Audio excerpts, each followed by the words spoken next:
Yes, we are live now. Hello, friends. This is Himanshi and welcome to Let's. Good evening, नमस्कार, राम राम, सत श्री अकाल, अस्सलाम वालेकुम, what are you feel connected with. Start करेंगे आज का सेशन। हल्के से आज हम लेट हैं बट बहुत काम के क्वेश्चंस हैं और काफी सारे क्वेश्चंस हैं। तो फूड बेसिकली आपका एक थीम है, 6 थीम्स हैं आपकी ईवीएस में, जिसमें से जो family and friends, food, water, shelter, things we make and do, travel, ये जो है आपके 6 थीम हैं, जिसमें से एक थीम है फूड। और मुझे लगता है काफी क्वेश्चंस इस थीम से आते हैं। लगता क्या है आप देखेंगे ही, मैं आज आपको बताऊंगी भी कौन सा क्वेश्चन किस साल में आया है। कुछ नए क्वेश्चंस भी हैं जो आपको देखने को मिलेंगे अंत तक जाते जाते। टोटल नंबर ऑफ क्वेश्चंस हम करने वाले हैं 37, यानी 37 सवाल। और मुझे लगता है जिसमें पेडागोजी भी मिक्स है। इस टॉपिक से पेडागोजिकल क्वेश्चंस कैसे पूछे जा सकते हैं, क्योंकि हर एक थीम से कंटेंट का क्वेश्चन भी आता है और पेडागोजी का क्वेश्चन भी आता है। 15 नंबर की पेडागोजी, 15 नंबर का कंटेंट। तो सेम थीम से, यानी वाटर है यदि, तो उस पर पेडागोजिकल क्वेश्चन भी बनाया जा सकता है और जो नॉर्मल कंटेंट का क्वेश्चन है वो तो पूछा ही जा सकता है। तो दोनों ही तरह के क्वेश्चंस हम इसमें करने वाले हैं, चाहे वो ऑनलाइन एग्जाम में आए हुए क्वेश्चंस हो, ऑफलाइन में आए हुए क्वेश्चंस हो। और ऑफलाइन में भी 12 तक भी जाकर के मैंने कोशिश की है कि इस टॉपिक से अच्छे क्वेश्चंस निकाल करके आपके साथ डिस्कशन हो, जो क्वेश्चंस मल्टीपल टाइम्स रिवाइज हुए हैं या पूछे गए हैं। और कैसे, एक दो क्वेश्चंस हैं जिनको मैं 2-3 बार आपको अलग अलग भाषा में पूछे गए हैं, वो दिखा भी दूंगी आज। तो स्टार्ट करते हैं। ये थीम बेस्ड ये सेशन आपको पसंद आएगा, ऐसी मैं उम्मीद करती हूँ। बहुत सारी चीजें हैं जो हम सीखेंगे साथ में। मैंने मेंशन भी किया है कौन सा क्वेश्चन कब आया है।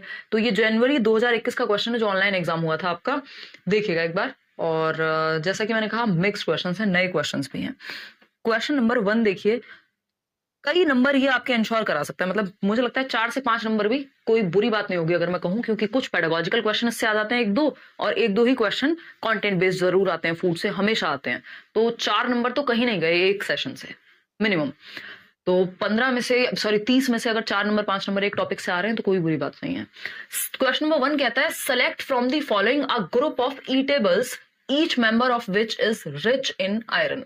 यानी आपको ईटेबल्स का एक ग्रुप, यानी खाने योग्य वस्तुओं का एक समूह चुनना है जिसका प्रत्येक सदस्य, यानी इस ग्रुप का प्रत्येक सदस्य जो है वो आयरन से भरपूर हो, यानी आयरन रिच हो, आयरन की मात्रा ज्यादा हो जिसमें।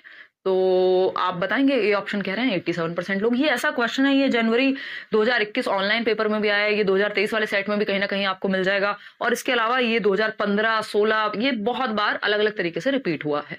तो आंवला, स्पिनच, जैगरी, ये बात आपको बढ़िया लग रही होगी। क्यों? क्योंकि ये एनसीईआरटी बेस्ड क्वेश्चन है और ज्यादातर क्वेश्चंस पेडागोजी के हों चाहे कंटेंट के हो, एनसीईआरटी बेस्ड होते हैं। कुछ क्वेश्चंस आजकल अलग आ जाते हैं कई बार। तो आंवला, स्पिनच और जैगरी, यानी आंवला, पालक और गुड़। कहा जाता है ना भाई, हरी सब्जियां खाओ, हरी साग सब्जियां खाओ। क्यों?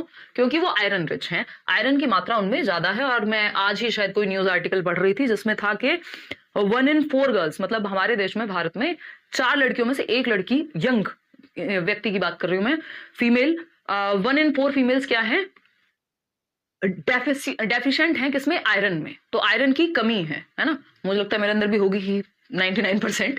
तो आंवला, स्पिनच और जैगरी क्या है, ये आयरन रिच फूड्स हैं। तो कोशिश करेंगे इनको शामिल करें ज्यादा अपनी डाइट में। तो आंवला हमें पता ही है, कैबेज यहाँ नहीं चलेगी, टोमेटो नहीं चलेगा। और ये आपका एनसीईआरटी में गिवन है कि जो हरी सब्जियां हैं उनमें ज्यादा आयरन की मात्रा होती है। और एक और क्वेश्चन आता है इससे रिलेटेड कि एनीमिया, अगर हीमोग्लोबिन की कमी है तो क्या होगा, एनीमिया की समस्या होगी। अभी ये सब भी हम करने वाले हैं। तो यहाँ आंवला ठीक था, जैगरी ठीक था, बट टोमेटो ठीक नहीं था। ठीक है, यहाँ कैबेज ठीक नहीं था, यहाँ ये दोनों ही ठीक नहीं थे। तो सिर्फ एक option, A option is the right answer. ये बात क्लियर हो गई? क्लियर है? चलिए आगे बढ़ेंगे। ग्रामर किसी को नहीं पढ़नी सीटेट के लिए, और अपना समय आपको व्यर्थ नहीं करना। अब समय ज्यादा है भी नहीं, है ना। सिर्फ प्रीवियस ईयर से कर लोगे ग्रामर, 2 नंबर की मुश्किल से आती है, वो वहीं से कवर हो जाएगी। क्वेश्चन नंबर 2 देखिएगा। ग्रामर तब करनी होती है जब आपको पता हो 3-4 महीने हैं और आपका मन कर रहा है बहुत तरीके से पढ़ने का, आपने कोई कोर्स वोर्स ले लिया है। तो कोर्स में तो होता ही है कि भाई बाय डिफॉल्ट पढ़ाया ही जाता है। ठीक, तो कॉलम 1 में क्या कहा गया है, वो था आपका ट्राई बॉल। ये है असली क्वेश्चन जो थोड़ा सा कंफ्यूज करेगा। इन चारों को मिला करके ऐसा कोई पेपर एक उठा के दिखा दीजिए जिसमें इन चारों में से ये 4 और इस साइड वाले भी 4 के एक भी क्वेश्चन ना आया हो। ये यहां से क्वेश्चन आता ही है। अगर आप ये अच्छे से सॉल्व कर पा रहे हैं, मतलब मिनिमम 1 नंबर आपका पक्का है। इसमें पेडागोजी से भी क्वेश्चन आता है इस टॉपिक में। तो अगर हम बात करते हैं डी ऑप्शन की, तो आप लोग 54% लोग आंसर दे रहे हैं। चलिए मैच करना शुरू करते हैं। एक तरफ लिखा है सिटी, यानी स्टेट, और वहां से रिलेटेड मोस्ट लाइक्ड फूड कौन सा है, उस स्टेट का, उस राज्य का सबसे पसंदीदा फल कौन सा है? तो हांगकांग का पसंदीदा फल बॉइल्ड टेपियोका, जिससे साबूदाना बनता है। नहीं, ये तो कहीं गोवा केरला कहीं का होगा, मैं क्यों बताऊं अभी। ठीक। Fish cooked in mustard oil, तो ये भी एनसीईआरटी में गिवन है। See fish cooked in coconut oil, ये भी कहीं तटीय क्षेत्र में ही होगा जहां पानी होगा। छोले भटूरे, अब दिल्ली की बात तो हो नहीं रही है या पंजाब की बात तो हो नहीं रही है कि छोले भटूरे की बात होगी, है ना।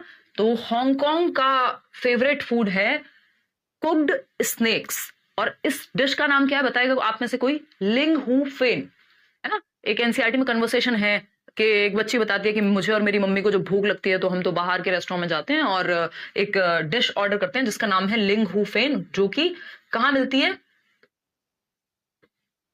हांगकांग में मिलती है ना। वैसे भी चाइनीज लोगों का क्या ही भरोसा भाई, कुछ भी खा सकते हैं, कोरोना का सुना ही था हमने। देखिए, तो हांगकांग की अगर हम बात करें, कुक्ड स्नेक्स यानी पके हुए सांप की डिश बनती है, डिश का नाम है लिंग हू फेन। ठीक। तो ए का फिफ्थ होगा, ए का फिफ्थ 3 जगह दिया हुआ है। मजे की बात ये है, तो हम सिर्फ एक से नहीं निकाल पाएंगे सही उत्तर। केरला पे चलते हैं। केरला क्या है? बॉइल्ड टेपियोका विद एनी करी। हाँ, टेपियोका जो है वो केरला में मिलता है, टेपियोका से ही निकालते हैं हम क्या? साबूदाना। तो ये बात आपकी सही है, हमने एनसीईआरटी में पढ़ी है। तो बी का फर्स्ट यहां मिल गया। ए का 5 है, तो बस एक ही ऑप्शन है जिसमें बी का फर्स्ट है, जो ऑप्शन है बी का फर्स्ट हो गया। सी का कश्मीर में मस्टर्ड ऑयल यूज होता है, ये हमें पता होना चाहिए, यानी सरसों का तेल, क्योंकि सर्दी होती है कश्मीर में तो वहां सरसों का तेल गर्म माना जाता है, तो उसमें इस्तेमाल कर रहे हैं हम पकाने में। सरसों का तेल कश्मीर में यूज कर रहे हैं, और केरला में गर्मी है तो वहां कोकोनट ऑयल का यूज कर लेते हैं, नारियल के तेल का। ठीक है ना। तो गोवा की अगर हम बात करें या केरला की बात करें तो वहां कोकोनट ऑयल का यूज होगा। See fish cooked in coconut oil, तो आपका आंसर हो जाएगा गोवा। और अगर कुक्ड पूछ ले, जो फिश है वो कुक हो रही है किसमें? मस्टर्ड ऑयल में, यानी सरसों के तेल में, तो वही आंसर कश्मीर बन जाएगा। तो यहाँ पे हम कह सकते हैं डी के साथ जाएगा सी, और कश्मीर के साथ यानी सी ऑप्शन के साथ सेकंड जाएगा। तो यही मैच कर पा रहा है, सारी शर्तें जो हैं सिर्फ डी में ही पूरी हो रही हैं। करेक्टली मैच्ड है डी ऑप्शन। ठीक है ना। तो ये थोड़ा समय लेता है, लेकिन आप अगर 2 ऑप्शन भी आपने छांट लिए, एलिमिनेट कर लिए, हांगकांग और केरला भी आप ढूंढ पाते तो आपका आंसर आपके सामने था। बाकी के आप मैच नहीं भी करते तब भी आपको पता लग जाता, क्योंकि बी का फर्स्ट कहीं भी नहीं था। ठीक है जी, आगे बढ़ते हैं क्वेश्चन नंबर 3 पर। टेपियोका से ही एक और क्वेश्चन है। ये कब आया हुआ है पेपर? दिसंबर 2019 में ये क्वेश्चन पूछा हुआ है, और मैंने बार बार लिखा नहीं क्योंकि पूरी जगह भर जाएगी, इतनी बार रिपीट हुए क्वेश्चन हैं और हर बार आते ही हैं, क्योंकि इन्हीं के अराउंड क्वेश्चंस या तो इससे बनेंगे, ऑप्शंस चेंज करके दे देगा आपको, या जैसे इसमें कॉलम 1 कॉलम 2 दिया तो कोई और क्वेश्चन उससे बना के दे देगा। तो वैसा ही आपको मिलता है जुलाई 2019 में एक सवाल, और ये इस बार आपका जो ऑनलाइन पेपर हुआ था उसमें भी आया था। बॉइल्ड टेपियोका विद एनी करी made using coconut is a preferred food of the people of, यानी नारियल के उपयोग से बनी किसी भी करी के साथ उबला हुआ टेपियोका यहाँ के लोगों का पसंदीदा भोजन है। आसान क्वेश्चन हो गया। अब तो टेपियोका की बात बार बार होगी, और ये बहुत बार आया है पेपर में, अलग अलग समय पे, 2015 से लेकर के और आज तक आता रहा है, उससे पहले भी आया होगा। तो टेपियोका को खाया जाता है किसी भी करी के साथ, है ना, यूजिंग कोकोनट। कोकोनट का प्रयोग हो रहा है, समझ जाओ साउथ इंडिया की बात हो रही है, नारियल की। जब भी बात आएगी तो हम समझेंगे या तो गोवा की बात हो रही होगी या फिर बात हो रही होगी किसकी? केरला की। लेकिन टेपियोका आ जाए साथ में तो समझ जाओ केरला की बात हो रही होगी। ठीक है ना। तो वेस्ट बंगाल बनता नहीं है, बिहार में बनता नहीं है, ये लिट्टी चोखा की बात करिए बिहार में, तो तमिलनाडु नहीं बनेगा sense. Kerala is the right answer. Kerala is the right answer. D option is the right answer. आप लोग सही जवाब दे रहे हैं, आसान सा क्वेश्चन था। क्वेश्चन नंबर 4 देखिएगा। टाइम लगेगा आज के सेशन में, जो पेशेंटली देख पाए, जो पेशेंटली बैठ करके सॉल्व कर पाए, अपने 4-5 नंबर जिनको पक्के करने हो वही अंत तक बने रहें पूरी एनर्जी के साथ। क्वेश्चन नंबर 4 है, which of the following sets of edibles are rich in iron, यानी कि आयरन से भरपूर। अगेन आपको अब देख रहे हो, ये अभी थोड़ी देर पहले हमने किया था, 2021 ऑनलाइन पेपर में आया, इस बार वाले में भी आया, सितंबर 2016 में भी आया। तो ये रिपीटेड क्वेश्चंस हैं, मतलब ऐसा हो नहीं सकता कि आपके 5 नंबर में से 4 नंबर आज के सेशन में से कंफर्म ना हो, है ना, पक्के 4 नंबर है। तो अगर हम बात करते हैं, 96% लोग कह रहे हैं ए ऑप्शन। चलो देखते हैं। आंवला हमें पता ही है, गूसबेरी ठीक है, इसी को कह रहे हैं। स्पिनच यानी पालक, गुड़, भाई हरी साग सब्जियों में होता ही है, आयरन रिच होते हैं वो। ठीक। आंवला की अगर हम बात करें, spinach, potato not at all. फिर पोटैटो आ गया, ओकरा, भिंडी आ गई, नहीं चलेगा काम। तो आंवला, पालक, गुड़, इसी तरह से कोई भी कॉम्बिनेशन बना करके आपके सामने प्रेजेंट किया जा सकता है। आपको ध्यान रखना है कि ग्रीन लीफी वेजिटेबल्स में आयरन रिच मतलब आयरन की मात्रा ज्यादा होती है। और अभी हमने बात की कि देश में क्या है, आयरन की बहुत कमी है, specially in females. 1 in 4 young female क्या है, डेफिशिट है किसका, आयरन का। तो आंवला, गूसबेरी जिसको लिख करके दे सकते हैं साथ में, और स्पिनच, जैगरी यानी गुड़। ठीक है, A option is the right answer. Question number 5 देखिएगा। ये क्वेश्चन भी आपका एटलीस्ट 2 बार रिपीट हुआ है, जितना मुझे याद आ रहा है पिछले 7-8 साल के एक्सपीरियंस में। Glass jars and bottles are dried well in the sun before filling them with pickles, why is it so. यानी जो ग्लास जार्स होते हैं, जो कांच के बर्तन हो गए, कांच के जार हो गए और बोतल जिनमें अचार डाला जाता है, तो अचार भरने से पहले उसमें उनको सन में, आपने देखा होगा अपनी दादी को, नानी को या आसपास जिनको भी इंटरेस्ट होगा, तो वो ये बात समझेंगे अंशु कि हम क्या करते हैं, अचार डालने से पहले, आजकल आम के अचार का शायद मौसम होगा या जा चुका है, तो कांच के जार और बोतलों को अचार भरने से पहले धूप में अच्छी तरह से सुखाया जाता है, धूप में रख दिया जाता है, फिर उसमें हम अचार डालते हैं, चाहे वो मिर्च हो, आम का अचार हो, कोई और जो भी आपको पसंद हो, है ना। तो टू मेक पिकल्स टेस्टी, यानी पिकल्स को टेस्टी बनाने के लिए, इससे टेस्ट आ जाता है कुछ, धूप का अलग टेस्ट होता है, कुछ जादू थोड़ा ना है अचार आपका कि टेस्ट आएगा या एनर्जी आ जाएगी उससे, सेंसलेस हो गया। टू इंक्रीज देयर टेम्परेचर, उनका तापमान बढ़ाने के लिए, भाई टेम्परेचर तो शाम को कम हो जाएगा, दिन भर बढ़ेगा तो इसका तो कोई मतलब नहीं है ना, इसके लिए ओवन में रख सकते थे हम। To remove the dust from them, अब धूप में तो डस्ट पार्टिकल्स भी आएंगे, ऐसा थोड़ी है कि धूप में डस्ट नहीं आती है ना, अमेरिका की धूप थोड़ी है, वहां भी आती होगी, बट मैं मजाक कर रही हूँ, ठीक। हाँ चलिए, नहीं नानी को नहीं सुखाया जाता है, नानी और दादी का एग्जाम्पल ले रही थी मैं, वो ग्लास जार सुखाने के लिए, मजे करने हैं इनको, बस पढ़ना नहीं है। To remove the moisture completely, ये बात एकदम सही है, नमी को पूरी तरह से हटाने के लिए। क्यों, ये भी एनसीईआरटी में आपका गिवन है, अगर आपने एनसीईआरटी समरी की जो मेरे सेशंस हैं वो देखे हैं प्रीवियस, तो आपको पता है कि एनसीईआरटी समरी कभी चेंज नहीं होती, इसलिए मैं अलग से नहीं करा रही हूं अभी, आप प्रीवियस वीडियोस देखिए। To remove the moisture completely, यानी जो मॉइस्चर है, जो नमी है, उसको पूरी तरह से खत्म करने के लिए धूप में रखते हैं हम, क्योंकि अगर थोड़ी भी नमी रह गई तो अचार जो है वो खराब हो जाएगा, सड़ जाएगा, जो पिकल्स हैं वो नहीं झेल पाएंगे उस नमी को, उस मॉइस्चर को। तो ये 2016 में भी आया है, उसके बाद भी ये क्वेश्चन आया है, या उससे पहले, ये 2 बार तो मिनिमम मैंने देखा है सीटेट के पेपर में। क्वेश्चन नंबर 6 देखिएगा एक बार, ये क्या कहता है question number 6, which one of the following matches is not correct, कौन सी एक बात सही नहीं है, सही मिलान नहीं है, बेसिकली हमें ये देखना है। बच्चे जैसे प्रश्न है, यही आते हैं बच्चे जैसे प्रश्न, अगर बच्चे जैसे प्रश्न है और आप गलत भी करते हैं, ठीक है ना। हाँ, अभिलाषा कह रही है अचार डालना सीख लो, आज अचार ही डालना, अगर ठीक से नहीं 4-5 नंबर सीक्रेट इधर उधर हुआ ना, फिर मम्मी डलवाएंगे अचार, देखना एक बार। आओ फटाफट से, मजाक कर रही हूँ, दिल पे मत ले लेना। देखो, तो कौन सा करेक्ट नहीं है, पोटैटो से चिप्स बनते हैं, बात तो सही है, मिल्क से पनीर बनता है, बात तो ये भी सही है, एप्पल से जैम बनाते हैं, वो नहीं आता किसान जैम, फलाना जैम, बहुत सारे जैम आते हैं, लगा लगा के खाते हैं ब्रेड पे लोग। रॉ मैंगो से, यानी जो कच्चा आम है उससे पिकल यानी अचार बनता है, बात सही है।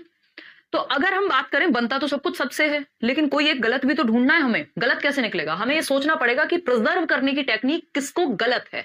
प्रिजर्व मतलब हमने एनसीईआरटी में पढ़ा है कि जब हम प्रिजर्व करना चाहते हैं, यानी जब हम ज्यादा समय तक रखना चाहते हैं किसको, किसी भी एक चीज को, तो उसकी फॉर्म चेंज कर लेते हैं। तो कौन सा एक तरीका है जो गलत बैठ रहा है, अगर हम देखें कि फॉर्म चेंज करके सस्टेन नहीं हो पाएगा। तो हमें पता है चिप्स बना के आप कितना भी पैकेट में रख करके, लेस से लेके हल्दीराम से लेके सारे सॉल्टेड चिप्स और सब तरह के याद आ गए होंगे। आजकल सैफ अली खान भी एक चिप्स का ऐड कर रहे हैं, याद आ रहा होगा आपको, मैं अभी कल परसों यूट्यूब भी देखती हूँ तो देखा, एक आईडी रखती हूँ जिसपे ऐड वैड आते रहे, थोड़ा मन लगा रहे ऐड देख करके। तो पोटैटो चिप्स, भाई ये बात तो सही है, लेकिन हमें गलत चाहिए। चिप्स कितने भी दिन तक आप संभाल के रख सकते हो। मिल्क से पनीर तो बनता है, लेकिन पनीर ज्यादा लंबे समय तक सस्टेन नहीं हो पाएगा। भाई दूध को बहुत लंबा तरीका नहीं है पनीर बना के क्या करने का, प्रिजर्व करने का। कितने दिन चलेगा पनीर, अगर घर में बनाया होगा तो ज्यादा दिन चलेगा ही नहीं, बाजार से लाओगे तो फिर भी वो एक्सपायरी डेट दे देते हैं 10-15 दिन की, पता नहीं क्या मिला के देते हैं उसमें, ठीक है ना। तो बहुत ही बढ़िया, ईवीएस का रिवीजन कर रहा हूँ बीपीएससी के लिए, आपके वीडियो से सीटेट पास हुआ हूँ, बहुत बढ़िया लगी, ऐसी मेहनत करते ही रहिए। हाँ, ये एनसीईआरटी बेस्ड है तो ये बीपीएससी में काम आ जाएंगे ईवीएस के क्वेश्चंस। तो एप्पल से जैम बनाइए आप, मस्त खाइए, कभी तक रखिए, मतलब ज्यादा समय तक रख पाएंगे। रॉ मैंगो से अचार बना करके भी ज्यादा समय तक रखा जा सकता है, लेकिन पनीर वाला मामला ज्यादा लंबा नहीं चलेगा, तो ये गलत तरीका हो गया। और जो हम एनसीईआरटी में प्रिजर्वेशन की टेक्निक पढ़ते हैं, मिल्क को वो उबाल करके थोड़ा ज्यादा टाइम तक उसको यूज कर पाते हैं। चलिए खैर, B option is the right answer, क्योंकि वही गलत है और जो गलत है वही सही है। क्वेश्चन नंबर 7 देखिएगा, ये इतनी रात को फोन जो है 50 बार कौन कर रहा है। देखो एक बार, अगर हम बात करें किस चीज की, अब ये डीएनडी पे भी नहीं जाएगा। आंसर करो एक बार आप फटाफट से, इतने में। हाँ, हो गया। चलो, तो अगर हम बात करते हैं, सी ऑप्शन कह रहे हैं कितने, 75 लोग, 75% लोग। जवाब दीजिएगा डी ऑप्शन फटाफट से। सितंबर 2015 में भी पूछा है। Which one of the following is not a seed. अब सीड से रिलेटेड क्वेश्चन कई बार आ चुका है, हम इसको फूड में शामिल करके चल रहे हैं। तो कौन सा एक बीज नहीं है, बस तरीका बदल जाएगा। आगे भी एक दो क्वेश्चन आएंगे जो अलग अलग तरीके से पूछे गए हैं बीज से रिलेटेड ही। कौन सा एक सीड नहीं है, वीट नहीं है तो वीट तो सीड है भाई, ग्रेन में आता है ना। तो ये भी ग्रास का एक तरह से सीड हो गया या बीज हो गया अगर हम देखें तो। ब्लैक पेपर, इसको भी हम सीड में ही काउंट कर रहे हैं। ये एनिसीड या फेनल, जिसको हम सौंफ कह रहे हैं या एसेफोटिडा भी बोलते हैं इंग्लिश में, तो ये भी आपका क्या हो गया, बीज ही हो गया। लेकिन साबूदाना या सागो या फिर टेपियोका से बनता है, कई बार टेपियोका भी दे देगा इसकी जगह, तब भी आंसर यही होगा क्योंकि ये स्टार्च होता है। ये क्या है, स्टार्च से बनता है टेपियोका के, ना कि बीज है ये। तो C option is the right answer. आप बहुत डिटेल में अगर पढ़ने लगेंगे तो काली मिर्च के बारे में भी कुछ चीजें आपको जानने को मिलेंगी, बट अगर आप सीटेट का पेपर दे रहे हैं, चुपचाप से सागो या साबूदाना आंसर मार्क करके टेपियोका लगा देना है। आगे बढ़ते हैं नेक्स्ट क्वेश्चन पे। नेक्स्ट क्वेश्चन क्या है, क्वेश्चन नंबर है 8। ये क्या कहता है भाई, क्वेश्चन नंबर 8 कहता है from the following materials collected from a vegetable market bye children identify those with seeds inside. Again एक और सीड पे क्वेश्चन है, यानी बच्चों द्वारा सब्जी बाजार से एकत्र की गई है निम्नलिखित सामग्रियों में से उन सामग्रियों की पहचान करें जिनके अंदर बीज हैं। ये भी क्वेश्चन मल्टीपल टाइम्स पूछा जा चुका है कि कौन से वो ग्रुप ऑफ वेजिटेबल्स हैं जिनके अंदर बीज पाए जाएंगे, सीड्स होंगे। नीडलेस है ये कहना कि जितने भी क्वेश्चन हम कर रहे हैं वो फ्रीक्वेंटली आस्क्ड क्वेश्चंस हैं। पोटैटो, बस उनकी लैंग्वेज हल्की सी चेंज होगी और पेपर में टपक जाएंगे। पोटैटो, टोमेटो, पोटैटो में बीज होते हैं भाई, आलू में हमने तो नहीं देखे, टोमेटो में होते हैं। पेयर की अगर नाशपाती की बात करें, बिल्कुल होते हैं। चीकू में भी बीज होता है, लेडी फिंगर में भी बीज होते हैं, बिटर गोर्ड जिसको हम करेला कह रहे हैं उसमें भी बीज होते हैं। अनियन में बीज हमने नहीं देखे, आपके यहाँ होते हो पता नहीं। कुकुम्बर में भी बीज देखे होंगे आपने। तो यहाँ पे अनियन हटा दें और क्या हटा दें, पोटैटो हटा दें। तो कहीं पोटैटो अगर दिख रहा हो तो उसको वैसी साइड कर दो। पोटैटो दिख रहा है किसी को, कहीं पोटैटो डाला ही नहीं, उन्होंने कहा इसमें होता ही नहीं है। ठीक, टोमेटो, पेयर, चीकू, लेडी फिंगर, कुकुम्बर, लेकिन बिटर गोर्ड भी तो डाल सकते थे ये लोग। तो सबसे ज्यादा जो ऑप्शंस हैं वो यहाँ पे सारे हैं जिसमें भी बीज है। C option is the right answer. अब ये मत कह देना कि इन तीनों में भी तो बीज होते हैं, लेकिन हमें तो सारे सही ऑप्शंस चूज करने हैं ना। तो उसमें तो सिर्फ हमारे पास अनियन को हटाया हमने, और तो कोई पोटैटो को हटाया, आलू को और प्याज को हटाया, बाकी सब में तो बीज है ही, चाहे वो खीरा हो या बाकी हो। तो C option is the right answer, जिसमें मैक्सिमम ऑप्शंस इंक्लूडेड हैं। क्वेश्चन नंबर 9 देखिएगा, ये क्या कहता है भाई। क्वेश्चन नंबर 9 कहता है रीना लव्स मैंगोज। रीना एक बच्ची है जिसको मैंगोज पसंद है, यानी जिसको आम पसंद है। She wants to preserve these for winters. वो उन आमों को क्या करना चाहती है, बचा के रखना चाहती है सर्दियों के लिए, है ना। ऐसा होता है कुछ फ्रूट्स जो सीजनल होते हैं, एक सीजन में ही आते हैं। हम क्या करते हैं, हम चाहते हैं यार ये काश मिल पाता सर्दी में भी, है ना। आम खाने का मन करे किसी का सर्दी में तो कहाँ से लाएं। इस पे एड भी आता था, एक कटरीना कैफ आती थी, है ना, कि सर्दी में हर मौसम आम, और कोई तो पता नहीं वो कौन सा ब्रांड था जो एक मैंगो नाम की, मैंगो फ्लेवर्ड, क्या कहेंगे उसको, डिजीज नहीं कहेंगे, ड्रिंक कहेंगे, है ना। हालांकि ये सब चीजें हैं डिजीज ही, क्योंकि शुगर इतना ज्यादा होता है। तो which one of the following is a good way of preserving them. यानी आपको अगर मैंगो को प्रिजर्व करके रखना है लंबे समय के लिए, या सर्दियों के लिए एक बच्चा चाहता है प्रिजर्व करना, तो वो क्या करे बताइएगा। एक व्यक्ति को मुझे ये नहीं समझ आता, जब एक बार फोन करा, 2 बार फोन करा, 20 बार फोन करके कैसे कोई उठा लेगा। मेरे जैसा इंसान तो बिल्कुल ना उठाए। Reena loves mangoes. अब बताओ रीना कैसे सर्दियों के लिए संभाले मैंगोज को। स्टोर इन अ रेफ्रिजरेटर, यानी रेफ्रिजरेटर में स्टोर करें। कितने दिन चल जाएंगे भाई। रेफ्रिजरेटर जो है आपका, वो जो फ्रिज है हमारे घर में सो कॉल्ड, उसकी भी तो एक लिमिट ही है ना। तो 2 दिन, 4 दिन, 6 दिन, सर्दी तक तो नहीं चल पाएंगे, गर्मी से रेफ्रिजरेटर नहीं चला पाएगा। मेक आम पापड़ एंड पिकल। आम पापड़ और अचार बना लो। तो अचार तो बहुत लंबे लंबे समय तक चलाते हैं लोग, सर्दियों तक आराम से खाइएगा। बात तो सही लग रही है, आम पापड़ भी चल जाएगा। बाकी के ऑप्शन चेक करते हैं। Prepare juice and store in an air tight container. Juice बनाया, वैसे ही जूस तो कुछ ही देर में खत्म हो जाता है, खराब हो जाता है अगर मैं कहूँ तो, और एयर टाइट कंटेनर में उसको बंद कर लिया, कितनी देर चलेगा। सर्दी छोड़ो, वो शाम तक नहीं चल पाएगा, खत्म मामला। Put in a plastic bag में एकदम घोट दो जूस का या आम का, तो वो और जल्दी खत्म हो जाएगा। तो सिंपल सा आंसर है, आम पापड़ और अचार बना करके ज्यादा लंबे समय तक प्रिजर्व हम कर पाएंगे। तो ये मैं ऑनलाइन ऑफलाइन सब तरह के क्वेश्चंस मिक्स करा रही हूँ, एनसीईआरटी बेस्ड।